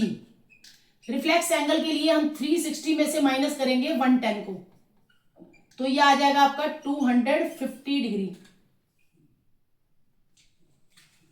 रिफ्लेक्स इसे हमने एंगल 1 मानना है, इसको 2 और इसको 3। पहले हमने एंगल मान लेने हैं सबको, किसको एंगल 1 माना है, किसको 2 और किसको 3। अब एंगल 1 की वैल्यू आ गई तो हमने एओसी लिख देना है, क्योंकि एओसी हमने 1 माना था। फिर उसके बाद एंगल 2 की वैल्यू आ गई तो उसकी जगह लिख देना हमने बीओई।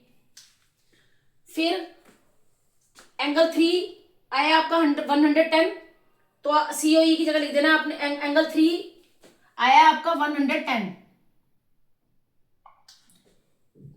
एंगल 3 की जगह लिख देना हमें एंगल सीओई। अब हमने एंगल बीओई निकाल लिया, एंगल बीओई आ गया हमारा 30 डिग्री। एंगल सीओई आया आपका 110 डिग्री। बट क्वेश्चन में लिखा है रिफ्लेक्स निकालना है। रिफ्लेक्स, जब भी रिफ्लेक्स वर्ड आता है तो हमें 360 में से माइनस करना है जो एंगल दे रखा है वो। अब हमारा आया तो एंगल सीओई है 110, लेकिन रिफ्लेक्स एंगल सीओई निकालने के लिए 360 में से माइनस करेंगे 110 को, तो आपका आ जाएगा 250 डिग्री। अब सेकंड क्वेश्चन देखें। एक लाइन एक्स वाई है और दूसरी लाइन एम एन है। ये X Y line M N line को ओ पॉइंट पे इंटरसेक्ट करती है। इंटरसेक्ट मतलब काटती है। Line X Y and M N intersect at O. X Y और M N line O point पे इंटरसेक्ट करती हैं। ये बीच में ओ पॉइंट है, यहां ओ पॉइंट है। If P O Y 90 degree, अब पी ओ वाई अगर 90 डिग्री आपको दे रखा है, 90 डिग्री का ये साइन होता है, पी ओ वाई 90 आपको दे रखा है, तो आपको ए रेशो बी और दे रखा है ए रेशो बी जो है वो 2:3 में है। तो आपको सी फाइंड आउट करना है, सी की वैल्यू निकालनी है। तो सी की वैल्यू निकालने के लिए पहले आपको ए की वैल्यू निकालनी पड़ेगी और बी की निकालनी पड़ेगी, फिर सी की निकलेगी। तो जो रेशो दे रखी है, गिवन रेशो दी हुई है आपको, ए रेशो बी जो दे रखा है वो 2:3 रखा है। तो हमने रेशो को x मान लेना है। Let ratio is equal to x। तो a हो गया आपका 2x और b हो गया आपका 3x। अब जैसा कि आप देख रहे हैं, आप नीचे कोई नीचे जरा एक मिनट आप छुपाओ इसको। तो ये एक्स वाई जो एक लाइन है, एक्स वाई लाइन है, X Y is a line, for A plus B plus 90 degree is equal to 180 degree, because straight line property. जैसे कि मैंने आपको बताया था कि एक लाइन पे, एक लाइन एक्स वाई के ऊपर तीन एंगल बन रहे हैं, ए बी और 90, तीन एंगल बन रहे हैं, तीनों का सम 180 हुआ, इसको बोलते हैं हम स्ट्रेट लाइन प्रॉपर्टी। अच्छा, ए की जगह हम क्या लिखेंगे 2x, बी की जगह हम लिखेंगे 3x, 90 हमारा आ जाएगा एज इट इज, ये हो गया हमारा 5x plus 90 degree, 5x as it is, 180 plus का 90 माइनस का 90, 5x is equal to 90 degree. x की वैल्यू आ गई हमारी 90 को 90 डिवाइडेड बाय 5 18 डिग्री। a किसे माना था हमने 2x को, तो 2 मल्टीप्लाई 18 36। b हमने किसे माना था 3x को, तो 3 मल्टीप्लाई 18 डिग्री, ये हो गया आपका 54। एक्स वाई एक लाइन है, एक्स वाई के ऊपर जो एंगल बन रहे हैं वो है ए बी और 90 डिग्री, ए बी और 90 डिग्री, उनका सम 180 होगा। ऐसा इसलिए क्योंकि जैसे कि मैंने बताया था स्ट्रेट लाइन प्रॉपर्टी, तो ए की जगह लिखेंगे 2x, बी की जगह लिखेंगे 3x, 90 एज इट इज, 3 और 2 कितने हुए 5x प्लस का 90 माइनस का 90, x की वैल्यू आ गई 18। ए मैंने माना है 2x को, तो 2 मल्टीप्लाई 18 36, बी माना हमने 3x को, तो बी 3 मल्टीप्लाई 18 54। अच्छा, अब आप हमें क्वेश्चन में हमने ए और बी की वैल्यू तो निकाल ली, लेकिन हमें क्वेश्चन में पूछा है सी पूछा है। तो जैसा कि आप देख रहे हैं एम एन जो एक लाइन है, क्वेश्चन में ही लिखा है कि एम एन एक लाइन है और एक्स वाई, पहले तो हमने एक्स वाई लाइन लेके कर लिया, एक्स वाई लाइन ले ली, अब हम लाइन लेंगे एम एन। जैसा कि since M N is a line, M N is a line, तो एम एन एक लाइन है, एम एन एक लाइन है, इस लाइन के ऊपर दो एंगल बन रहे हैं, एंगल बी और एंगल सी, तो इनका सम 180 होगा बिकॉज लीनियर पेयर। दो एंगल बन रहे हैं 180 डिग्री। एम एन एक लाइन है, एम एन लाइन के ऊपर दो एंगल बन रहे हैं बी और सी का sum 180 degree because linear pair. तो बी की वैल्यू निकल गई, बी की वैल्यू हमारी आई है 54, वैल्यू पुट कर देनी है, बी की जगह 54 लिख देना है, सी एज इट इज 180 डिग्री। अब सी प्लस का 54 वहां जाके माइनस का 54, तो ये आ गया आपका 126, सी की वैल्यू आ गई आपकी 126 डिग्री। पहले हमने एक्स वाई लाइन लेके करना है, फिर हमने एम एन लाइन लेके करना है। अब हम सी की वैल्यू तभी फाइंड आउट कर पाएंगे जब हमें बी की मालूम होगी, क्योंकि एम एन जो लाइन है उस पर दो चीजें हैं बी और सी, तो बी की वैल्यू मालूम करके फिर हम सी की वैल्यू निकालेंगे। पहले हमने एक्स वाई एक लाइन लेनी है, उस पर A plus B plus A plus B plus 90 degree, 180 degree straight line property. अच्छा, ये मैंने आपको बता दिया कि रेशो को एक्स मानना है, तो ए हो गया 2x, बी हो गया 3x, तो 2x प्लस 3x हो गया 5x प्लस का 90 माइनस का 90, फिर 9 ये मल्टीप्लाई का 5 डिवाइड में 5 18 डिग्री, 2x आ गया 2 मल्टीप्लाई 18, 3x आ गया 3 मल्टीप्लाई 18। अब यहां हमारी b की वैल्यू निकल गई 54 डिग्री। अब हमने ये b की वैल्यू यहां पुट कर देनी है 54, तो प्लस का 54 माइनस का 54, तो माइनस करके 180 में से 54 माइनस की करेंगे तो आएगा 126 डिग्री। अब मैं आपको करवा रही हूँ थर्ड क्वेश्चन में लिखा है कि पी क्यू आर बराबर है P R Q, P Q are, ये रहा पी क्यू आर इक्वल है पी आर क्यू के। तो आपको प्रूव करना है कि पी क्यू एस इक्वल है पी आर टी के। तो आपको क्या करना है, इसमें मान लेना है, इसको एंगल 1 मानना है, इसको एंगल 2, इसको एंगल 3 और इसको एंगल 4।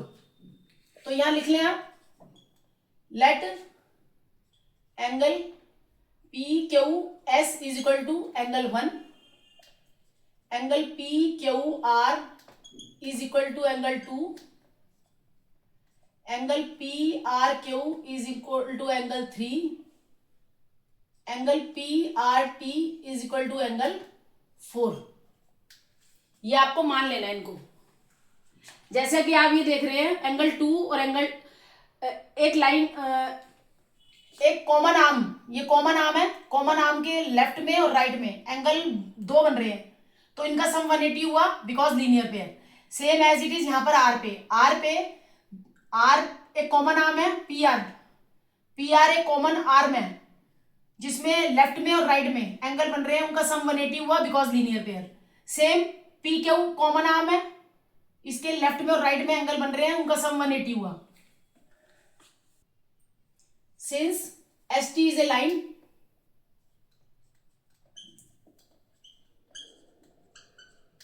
एंड कॉमन आर्म, कौन सी कॉमन आर्म है, पी क्यू कॉमन आर्म है, तो देयरफॉर एस टी एक लाइन है, एस टी लाइन पे पी क्यू जो है कॉमन आर्म है, जिसमें angle 1 plus angle 2 is equal to 180 हुआ। जब कॉमन आर्म होती है और दो एंगल का सम 180 है because linear pair. Same as it is यहां पर angle 3 plus angle 4 is equal to 180 degree because linear pair. अब ये हो गई आपकी फर्स्ट इक्वेशन, ये हुई आपकी सेकंड इक्वेशन। अब from first and second equation के हिसाब से, फर्स्ट एंड सेकंड इक्वेशन के हिसाब से जो कॉमन टर्म है वो हट जाती है, 180 और 180 रिमूव हो जाएगा। ऐसा इसलिए क्योंकि एंगल 1 प्लस 2 180 है, एंगल 3 प्लस 4 180 है। तो जब भी हम ऐसे करते हैं तो जो कॉमन टर्म है 180 वो रिमूव हो जाएगी। इसका मतलब angle 1 plus angle 2 equal angle 3 plus angle 4 लिखेंगे हम। 180 जो कॉमन है उसको रिमूव कर देंगे। अब आप देखें क्वेश्चन में आपको दे रखा है पी क्यू आर और पी आर क्यू बराबर है। पी क्यू आर कौन सा एंगल था, एंगल 2, और पी आर क्यू कौन सा था, 3। तो एंगल 2 बराबर एंगल 3 गिवन है, ये हमें क्वेश्चन में दे रखा है। पी क्यू आर और पी आर क्यू एंगल 2 और एंगल 3 इक्वल है, ये गिवन है, ये इक्वल है, ये दे रखा है हमें। तो जब एंगल 2 और एंगल 3 इक्वल हैं तो एंगल 2 से कैंसल आउट हो जाएगा एंगल 3, और यहां पर लिखेंगे because angle 2 equal angle 3। Angle 2 और 3 को हम कैंसल आउट कर देंगे, बचेगा आपका angle 1 is equal to angle 4। और यही प्रूफ करना था आपको, हैंस प्रूव्ड। सॉरी, इसकी जगह आप पहले ये लिखेंगे कि एंगल 1 क्या है, पी क्यू एस, और एंगल 4 क्या है, P R T. Hence proved. आप एंगल 1 एंगल 2 करके लिखेंगे तो आपको सवाल बहुत अच्छे से समझ आएगा और गलत नहीं होगा कहीं पर भी। एस टी एक लाइन है, पी क्यू जो है कॉमन आर्म है, तो एंगल 1 प्लस एंगल 2 जो है 180 हो गया, लीनियर पेयर। इसमें एंगल 3 प्लस एंगल 4 180 लिखना है, लेकिन यहां पर कॉमन आर्म भी लिखेंगे, and common arm P R, दूसरे वाले की कॉमन आर्म पी आर है, P Q and P R. ये पी क्यू कॉमन आर्म है तो एंगल 1 प्लस 2 बराबर है, एंगल 1 प्लस 2 180 हुआ, और पी आर जो है वो कॉमन आर्म है, इसलिए एंगल 3 और एंगल 4 प्लस करके 180 हुआ, लीनियर पेयर। तो फर्स्ट इक्वेशन ये बन गई, सेकंड इक्वेशन ये बन गई। दोनों इक्वेशन के हिसाब से ये वाला टर्म है वो इस टर्म के इक्वल हुआ। अब हमें जब ये टर्म इसके इक्वल है तो एंगल 2 प्लस एंगल 2 और एंगल 3 को हम कैंसल आउट कर देंगे, क्योंकि एंगल 1 और क्योंकि एंगल 2 और एंगल 3 दे रखा है इक्वल, तो एंगल 2 और 3 को कैंसिल कर देंगे, क्योंकि एंगल 2 और एंगल 3 इक्वल है। तो बचा क्या आपका एंगल 1 और एंगल 4। और यही क्वेश्चन में हमसे पूछा था कि क्या P Q R S P R T के बराबर है, तो हमने प्रूव कर दिया, क्योंकि हम देयरफॉर एंगल 1 एंगल 4 इक्वल है। एंगल 1 है पी क्यू एस और एंगल 4 है P R T. Next question है आपका, फोर्थ क्वेश्चन है एक्स प्लस वाई और डब्ल्यू प्लस जेड जो है इक्वल है। तो आपको प्रूव करना है कि जो ए ओ बी है एक लाइन है। तो इसको प्रूव करने के लिए पहले आपको क्या करना है, जैसा कि और इसमें ये आपको दे रखा है। पहले तो आप ये लिखें कि X plus Y is equal to W plus Z, ये गिवन है। जैसे कि मैंने आपको बताया था कि किसी भी पॉइंट के अराउंड जितने भी एंगल होते हैं उनका सम 360 डिग्री होता है। तो इसमें कौन कौन सा एंगल है, X plus Y plus W plus Z is equal to 360 degree, because all angles around a point, एक पॉइंट के चारों ओर जितने भी एंगल होते हैं, पॉइंट क्या है ओ के चारों तरफ 4 एंगल दे रखे हैं, ए एक्स वाई जेड डब्ल्यू, इनका सम जो है वो 360 डिग्री है। क्यों? क्योंकि all angles around a point is equal to 360 degree. अब जैसा कि आप देख रहे हैं कि एक्स प्लस वाई जो है वाई प्लस जेड के इक्वल है, तो आप यहां क्या करें, डब्ल्यू प्लस जेड की जगह एक्स प्लस वाई पुट करें। हमने w प्लस जेड की जगह लिख दिया x प्लस वाई। ऐसा इसलिए because x plus Y is equal to w plus Z जो है वो गिवन है। w प्लस जेड की जगह लिख दिया x प्लस वाई। देखें x कितने हो गए 2x, y भी कितने हो गए 2y is equal to 360 degree.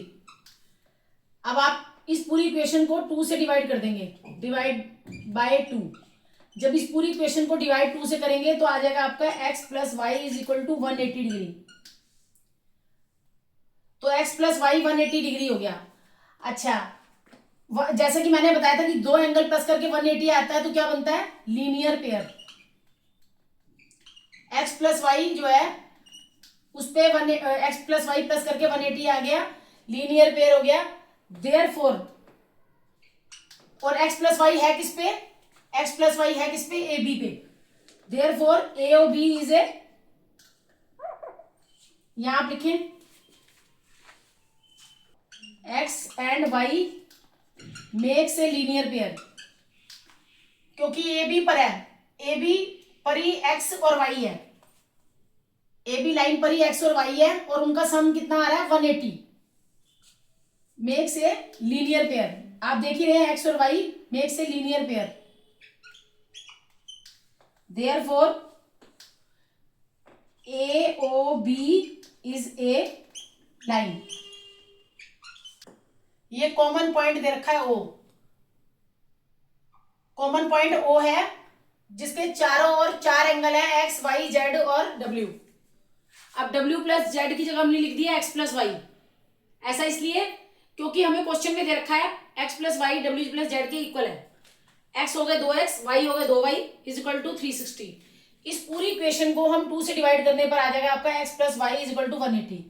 अब x और y दोनों मिलके 180 डिग्री बना रहे हैं, इसका मतलब ये लीनियर पेयर है। तो x और y दोनों मिलके लीनियर पेयर बना रहे हैं। और ये x और y है किस पर, ए बी पर, ए ओ बी पर। तो इसलिए ए ओ बी जो है वो लाइन है। ये 5th क्वेश्चन मैं आपको समझाऊंगी बाद में, पहले मैं आपको वैसे बेसिक बता रही हूं इसका। आप ये देखो, मान लो कि ये तो 90 दे रखा है, मान लो ये 90 दे रखा है, तो हमने इसको भी 90 लिखना है। तो इसको 90 लिखने के लिए ये 60 मानेंगे और ये 30 मानेंगे, तो हो गया 90। ये 60 और ये 30, तो जो आर ओ क्यू है ये भी 90 बन रहा है और पी ओ आर ये भी 90 बन रहा है। तो एक चीज तो आपको ये सोचनी है, और दूसरी तरफ आपको ये देखना है कि ये सिंगल क्यू आर 90 है और पी ओ आर भी 90 है, ये सारा 90 है, यहां से लेके यहां तक 90 है। अच्छा ये 90 कैसे बन सकता है, ये मान लो ये 60 है और ये 30 है, तो 60 और 30 कितने हुए 90। अच्छा एक चीज आप और देखो कि अगर हम 90 में, और ये जो एसओ क्यू दे रखा है ये 90 और 30 120 हुए, 120 में से ये 30 वाला पार्ट निकाल दे तब भी 90, यानी कहने का मतलब राइट और लेफ्ट आपको 30 वाला पार्ट निकालना है। ये 90 हो गया और ये भी 90 हो गया। अब इसको 1 मिनट आप क्वेश्चन करते हुए ये देखना कि ये 30 मान समझ के चलो और ये 90, तो 30 सॉरी ये 30 और ये 60 मान लो इसको, ये 30 और ये 60, तो 30 और 60 कितने हुए 90, तो लेफ्ट में भी 90 हो गया और लेफ्ट राइट में भी 90 हो गया। और जो ये एस ओ क्यू है वो ऑब्ट्यूज एंगल बन रहा है। ऑब्ट्यूज एंगल मान लो मानो ये 60 और ये 30, मान लो ये 60 है और ये 30 है, तो एसओ क्यू कितना हुआ, ये सिर्फ मैं आपको अभी इसकी बेसिक थोड़ा समझा रही हूँ इस क्वेश्चन को। अगर ये आपको थोड़ा बेसिक समझ आ जाएगा ना तो ये इसको निकालना बहुत इजी है। जैसे एसओ क्यू है, एसओ क्यू कितना हुआ 30 प्लस 90 120 हुआ। अब अगर आपको क्यू ओ आर निकालना है जो कि 90 है, तो 120 में से आप आर ओ एस निकाल देंगे जो कि 30 है, तो क्यू ओ आर आ जाएगा आपका 90 डिग्री। एसओ क्यू मान लो, एसओ क्यू मान क्यों लो, ये लिखा है 90 और ये 30, तो 90 और 30 कितने हुए 120, ये हमने ये 30 डिग्री और 60 डिग्री माना है। अभी इसी क्वेश्चन को करने से पहले ये अगर आपको समझ आ जाएगा तो फिर क्वेश्चन में कोई दिक्कत नहीं है। तो एसओ क्यू 120 हुआ ना, क्योंकि एसओ क्यू में दो एंगल है, एक 30 और एक 90 120। अब आ जाओ आप क्यू ओ आर पे, क्यू ओ आर जो है वो 90 कैसे होगा, क्योंकि अगर हम एस ओ क्यू यहां पर आप लिखिए एस ओ क्यू में से R O S, Q O R निकालने के लिए हम एस ओ क्यू में अगर हम माइनस कर दे आर ओ एस, तो ये आपका आ जाएगा 90।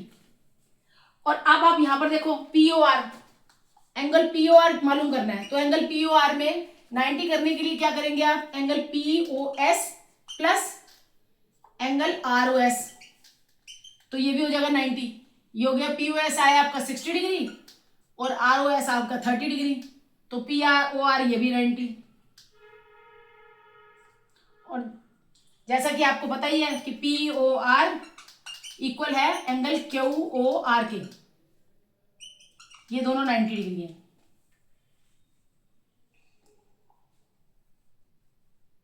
पी ओ आर और क्यू ओ आर दोनों 90 डिग्री हैं। अगर आपको ये समझ आएगा, एस ओ क्यू जो है वो ऑब्ट्यूज एंगल है। एस ओ क्यू में दो एंगल शामिल हैं, एक है आर ओ एस और एक है क्यू ओ आर। ऐसे ही अगर आपको 90 इधर का 90 देखना है तो पी ओ आर 90 देखने के लिए पी ओ आर में पी ओ एस है प्लस आर ओ एस है। ये मैंने आपको बेसिक समझाया, अभी तो क्वेश्चन कर रहे हैं। क्वेश्चन में पढ़े आप, क्वेश्चन पढ़े, क्वेश्चन में लिखा है P O Q is a line. P O Q जो है ये हमने लेट किया है, ये हमें माना है। पी ओ क्यू जो है एक लाइन है और ओ आर जो है वो परपेंडिकुलर है। ओ आर परपेंडिकुलर मतलब 90 डिग्री है। ओ एस एक अनदर रे है जो ओपी और ओ आर के बीच में है। ये ओपी और ओ आर के बीच में ओ एस है। आपको प्रूफ करना है angle R O S equal है angle half of angle Q O S minus P O S. इसके लिए आप क्या लिखेंगे, आप ये लिखे पहले,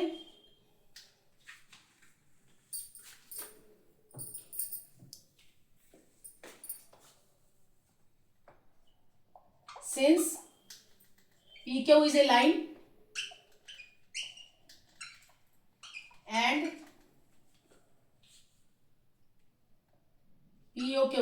POQ is a line and a ray कौन सी है, OR, जो कि परपेंडिकुलर है PQ पे। तो therefore angle QOR is equal to angle POR is equal to 90 degree. जब OR परपेंडिकुलर है POQ लाइन पे, OR परपेंडिकुलर है, तो एंगल POR और एंगल QOR दोनों 90 डिग्री हुआ। ये कंसेप्ट तो क्लियर हो गया आपको कि QOR equal angle POR is equal to 90 degree. ऐसा इसलिए है क्योंकि PQ लाइन पर रे OR परपेंडिकुलर है, परपेंडिकुलर मतलब 90 डिग्री। अब इसमें इस कंडीशन में दो चीजें बनेंगी आपकी, एंगल SOQ। अब हमें जो प्रूफ करना होता है ना, हमें क्वेश्चन पे ध्यान रखना पड़ता है कि क्वेश्चन में क्या दिया हुआ है। क्वेश्चन में हमें ROS यूज हो रहा है, POS यूज हो रहा है, QOS यूज हो रहा है, QOS, एंगल QOS। जो जो क्वेश्चन में हमें एंगल दे रखे हैं, एंगल QOS, POS, ROS, तो हमने वही लिखने हैं। तो angle QOS, angle QOS।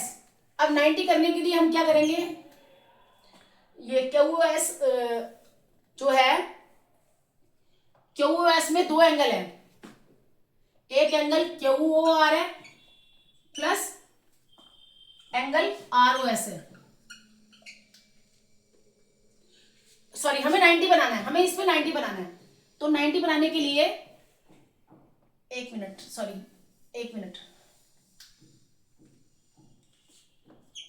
Angle QOR 90 बनाने के लिए, QOR 90, इसे हमें 90 बनाना है। QOR 90 बनाने के लिए एंगल QOS में माइनस कर देंगे हम एंगल ROS, तभी तो 90 बनेगा। अब एंगल QOR 90 दे रखा है, ये तो गिवन है, यहां ये गिवन है। अब हमें 90 ही बनाना है इसको। QOR को 90 कैसे बनाएंगे, 90 ऐसे बनाएंगे कि QOS में अगर हम माइनस कर दें एंगल ROS, ये आपकी होगी फर्स्ट इक्वेशन। अब ये 90 डिग्री हो गई। अब हमें 90 यहां पर बनाना है POR को। POR 90 कैसे बनेगा, POR 90 कैसे बनेगा कि अगर हम उसमें POS में, एंगल POS में प्लस कर दें एंगल ROS, तो ये 90 बन जाएगा। जैसा कि मैंने आपको बताया कि QOR POR 90 डिग्री ये दे रखा है, क्वेश्चन में ये दे रखा है कि POQ एक लाइन है, उस पे OR जो है वो परपेंडिकुलर है, OR परपेंडिकुलर है। तो जो परपेंडिकुलर है तो इसका मतलब ये पार्ट भी 90 है और ये पार्ट भी 90 है। तो हमने QOR और POR 90 है, तो ये QOR जो है वो QOR कैसे निकलेगा, QOR कैसे निकलेगा कि अगर हम QOS में ROS माइनस कर दें, और POR 90 कैसे निकलेगा जब हम POS में प्लस कर दें ROS। तो ये दो इक्वेशन बन गई। तो यहां from first and second equation के हिसाब से, from first and second equation के हिसाब से, अब ये भी 90 ये भी 90 है, दोनों 90 है, तो हम इसको ये बराबर में ये लिख देंगे, क्योंकि जैसे ऊपर लिखा हुआ है QOR, आप इसको यहां पर 90 भी लिख सकते हैं, ये 90 डिग्री, ये भी 90 डिग्री है। तो ये दोनों हट जाएंगी पहली और दूसरी इक्वेशन के हिसाब से। ये दोनों क्यों, ये वाला, ये और ये हमारा रिमूव हो जाएगा क्योंकि ये दोनों इक्वल हैं। हम जब फर्स्ट और सेकंड इक्वेशन का हिसाब लेते हैं तो जो चीज कॉमन होती है उसको हम हटा देते हैं। फ्रॉम फर्स्ट एंड इक्वेशन के हिसाब से ये इक्वेशन इज इक्वल टू ये equation, QOS minus ROS is equal to में angle POS plus angle ROS। अब यहां माइनस का ROS वहां हो जाएगा आपका प्लस का ROS, और ये प्लस का POS माइनस का POS,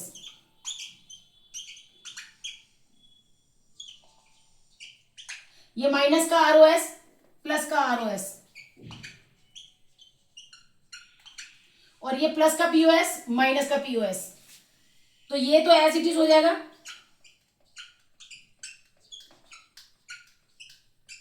और ROS 2 है तो ये आ जाएगा 2 एंगल ROS, और ये मल्टीप्लाई का 2 यहां डिवाइड में आ जाएगा, QOS माइनस POS बाय 2। जैसे कि हमने पीछे ऊपर पढ़ा है QOR और POR इक्वल 90 है, दोनों 90 हैं, तो जब ये भी 90 है और ये भी 90 है तो फ्रॉम फर्स्ट और सेकंड इक्वेशन के हिसाब से हम इन दोनों को हटा देंगे कि ये वाली इक्वेशन जो है इसके इक्वल हो गई। तो जब ये इक्वेशन इसके इक्वल हो गई तो माइनस का ROS प्लस का ROS और प्लस का POS माइनस का POS, मल्टीप्लाई का 2 डिवाइड बाय 2, तो ये प्रूफ हो गया। जो इन्होंने क्वेश्चन में पूछा था वही हमने प्रूफ कर दिया, हैंस प्रूव्ड। फेयर में आपको यही करना है, वो तो सिर्फ मैंने आपको समझाने के लिए दिया है। ये फेयर वर्क में यही आएगा आपका, ये फेयर वर्क है। फेयर में आपको यही लिखना है, ये सिर्फ ये मैंने आपको समझाने के लिए ही लिखा है कि ताकि आपको ये समझ आ जाए। ये क्वेश्चन आप प्रूफ तभी कर पाएंगे जब आप इस चीज को समझेंगे, ये समझ जाएंगे। ये आपका रफ वर्क में है, ये सारा आपका रफ है, रफ वर्क में इसको समझना है, ये सारा रफ है। एग्जाम में सिर्फ आपको ये सब लिखना है, यहां से लेकर यहां तक। ये फेयर है, ये सिर्फ समझाने के लिए।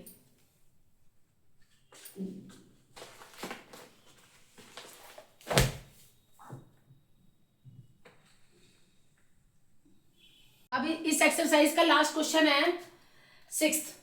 इसमें लिखा है if XYZ 60 degree.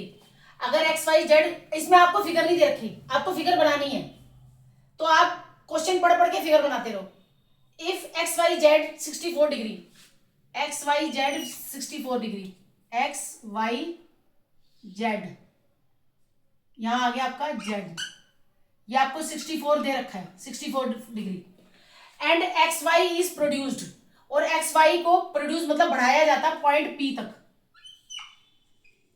P point तक बढ़ाया जाता है। XY को पहले क्वेश्चन पढ़े आप, XYZ 64 डिग्री, XYZ 64 डिग्री दे रखा है, एंड XY इज प्रोड्यूस्ड, और XY को बढ़ाया जाता है P तक। और अगर एक रे है, रे YQ, ये YQ रे है, ये YQ रे जो है वो ZYP को बाइसेक्ट कर रही है, ZYP को बाइसेक्ट कर रही है। बाइसेक्ट का मतलब होता है दो बराबर हिस्सों में बांटना। दो बराबर हिस्सों में बांटने का मतलब है अगर आप इसको A मानोगे तो ये भी आपका A ही होगा, दो बराबर हिस्से। YQ जो है वो ZYP को बाइसेक्ट कर रही है। बाइसेक्ट का मतलब दो बराबर हिस्सों में बांट रही है। दो बराबर हिस्सों में मतलब ये रखेंगे तो ये भी यही होगा। तो आपको इसमें निकालना है XYQ निकालना है एंगल, और रिफ्लेक्स QYP निकालना है। तो रिफ्लेक्स QYP निकालने के लिए पहले हम सिर्फ एंगल QYP निकालेंगे। तो पहले हम क्या करेंगे, सिंस अब आप देख रहे हो कि XP जो है वो लाइन बन रही है, सिंस XP, इसमें आपको फिगर खुद बनानी है, क्वेश्चन पढ़ पढ़ के फिगर बनानी है, इसमें फिगर नहीं दे रखी क्वेश्चन में। Since XP is a line, XP एक लाइन बन रही है, देयरफॉर 64 डिग्री, आप चाहे एंगल लिख लें यहां पे, therefore angle XYZ plus angle ZYQ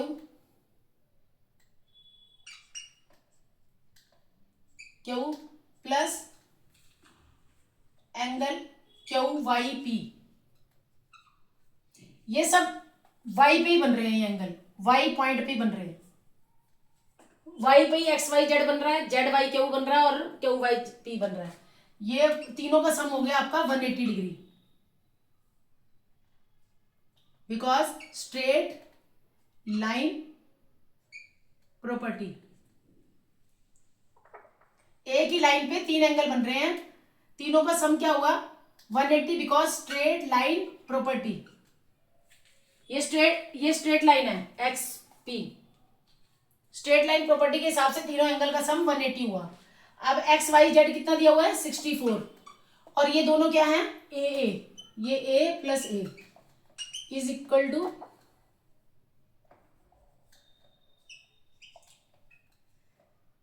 180 degree. तो ये हो गया 64 plus 2a is equal to 180 degree. 64 A कितना हुआ 2a, 2a as it is, 180 as it is, plus का 64 माइनस का 64, तो ये हो गया आपका 112। तो a is equal to 112 degree by 2, तो a हो गया आपका 56 डिग्री, a आपका 56 डिग्री निकल गया। a 2a प्लस का 64 माइनस का 64, ये आ गया 112, 2 मल्टीप्लाई का 2 डिवाइड बाय 2, ये आ गया आपका 56। a की वैल्यू आपकी 56 आ गई, यानी कहने का मतलब ये भी 56 है और ये भी 56 है।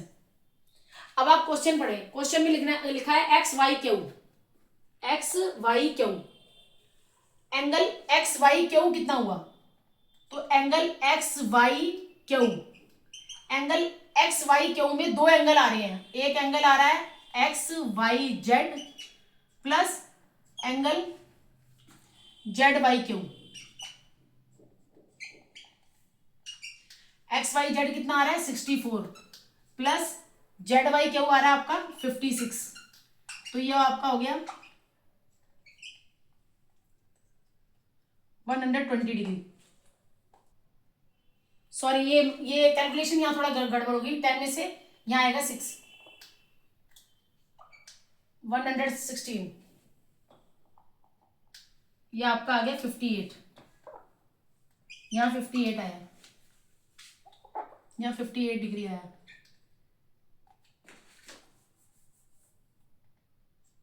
वन 122 डिग्री, यहाँ कैलकुलेशन मिस्टेक हो गई थी, या 180 डिग्री में से 64 माइनस किया तो 116 आ गया, तो 116 को 2 से डिवाइड किया तो आ गया आपका 58 डिग्री। तो एंगल एक्स वाई क्यू पूछा है क्वेश्चन में, angle X Y Q, X Y Q, angle X Y Q में दो चीजें हैं, एक्स वाई जेड और Z Y Q.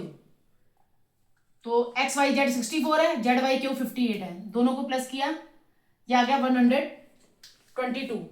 Second one है आपका रिफ्लेक्स क्यू वाई पी। आप ये देखो सिर्फ क्यू वाई पी क्या है, angle Q Y P, Q Y P 56 degree है। तो आपको रिफ्लेक्स, मैंने क्या जैसे आपको बताया था जब भी रिफ्लेक्स का केस हो तो 360 से माइनस करना है, जो एंगल दे रखा है उसको। क्यू वाई पी आपका दिया हुआ है 56 डिग्री, लेकिन क्वेश्चन में पूछा रिफ्लेक्स क्यू वाई पी, तो रिफ्लेक्स क्यू वाई पी निकालने के लिए 360 में से माइनस करेंगे 56, तो आपका आ जाएगा 304 डिग्री।